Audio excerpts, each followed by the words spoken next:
Well, hello, amazing students, and welcome to week 3. This is Dr. J. Excited that you're here as we're progressing through the course, progressing through the program, of course.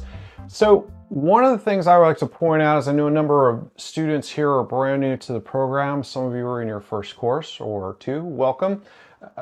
Things move very quickly in these classes, so make sure that you're on top of your submissions on a regular basis. Be working on things. Best to do little bits and pieces every day as opposed to wait until Sunday to get started on your submissions. And so be mindful of that. That'll help to move things along for you a lot smoother, but things move very quickly. If you don't keep up on your submissions, sometimes it can snowball on you and it's difficult to catch up. So make sure you're on top of things. Now, I did want to talk about a couple of things as we move forward here before we get started on the weekly overview. I want to wrap up things from this past week. First, do make sure that you're reviewing your feedback from your submissions on a regular basis.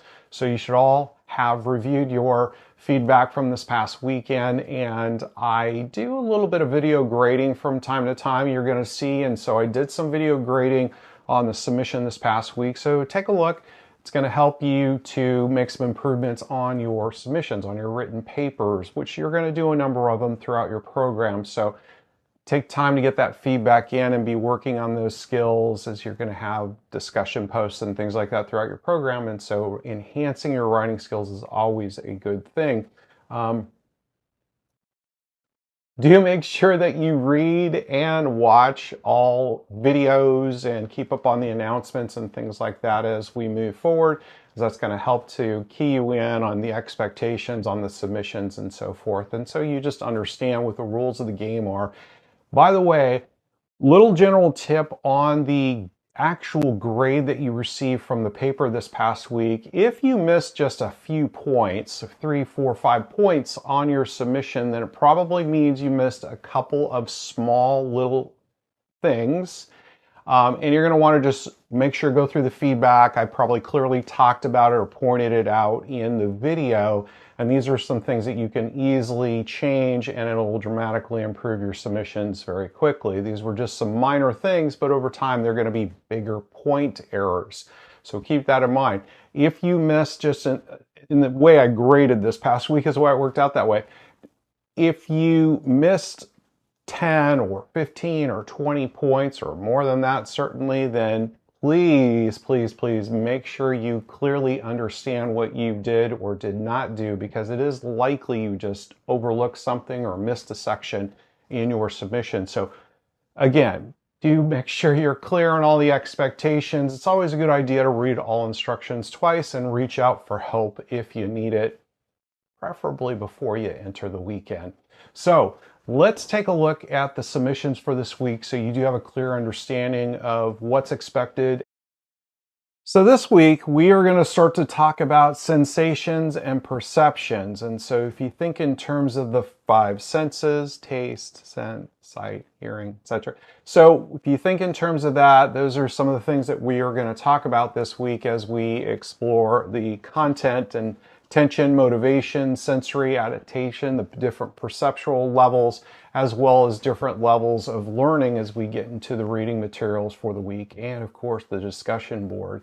The learning activities for this week that you want to make sure that you pay attention to, Chapter 5 and Chapter 6 in the textbook, as well as this video. By the way, the video is just 4 minutes long. It's really good. It really helped you out with the discussion post in terms of differentiating between classical and operant conditioning. I got to be honest, this is one that is very commonly confused. So take a look at the video to help you to distinguish between the two. As we get into the discussion post this week, we are going to talk about the 3 different, or rather 3 traditional styles of learning: classical conditioning, operant conditioning, and observational learning, and kind of have a little diagram I added here down below. But again, make sure to go through the materials, do a little time, do your homework, watch that video.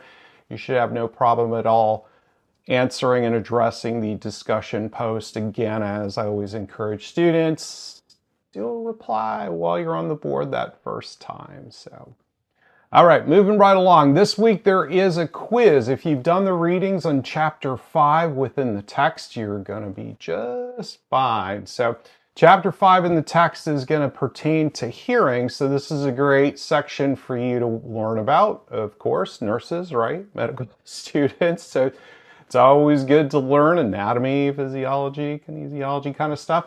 So we're also going to get into some things or some aspects within learning, again, classical, operational, etc.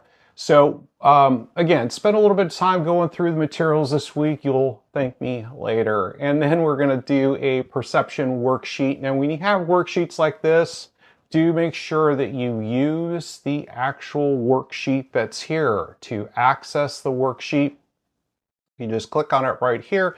It's going to open up a page right here, and when you get to this page right here, you're going to want to come up here and click on this link to download the worksheet to your computer. You won't be able to type a response in here, so make sure you do that. Again, click on this.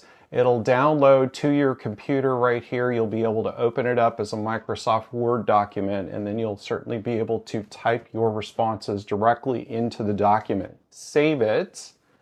Save it in a file where you save all your documents for the course, and then upload it back to the course, and you should be good to go. So with that, if you do have any questions, make sure to reach out. Again, it's always better to reach out sooner rather than later. I always encourage students to at least look at what you got going on this week, early in the week, to get your questions answered. And then certainly if you have any, reach out to me. I'll be happy to get back with you. This is Dr. J.